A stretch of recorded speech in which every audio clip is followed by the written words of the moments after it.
बालेश्वर मुख्य चिकित्सालय अभावनीय घटना अल्ट्रासाउंड रिपोर्ट रे 2 शिशु थिबा बेले जन्म नेछि गोटिए एहाकु नै बालेश्वर मुख्य चिकित्सालय रे उत्तेजना प्रकाश पाइछि।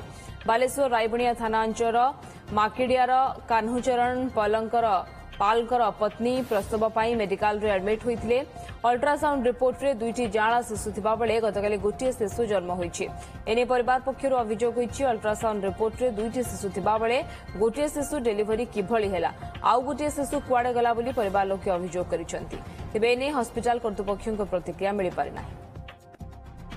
केयर सेंटर रे अनुप सर अल्ट्रासाउंड करथले से फर्स्ट थरो कहले मते ट्विन्स प्रेग्नेंट सेकंड थरो मध्ये मु 2 मास पर अल्ट्रासाउंड करली से मध्ये कहले ट्विन्स प्रेग्नेंट आज गवर्नमेंट रे आसी मध्ये अल्ट्रासाउंड करली से कहले ट्विन्स प्रेग्नेंट एतले वर्तमान पिला बाहरे गोटे पिला कहले हला मु पचाली जेतले कोन मैडम आ गोटे पिला ना आ गोटे पिला नाही मते जने सर बाहरी कहले एटा तनो सत्य सत्य तर्जुमा करा जाय कोन लागु आ गोटे पिला चोरी हेई थाई पारे।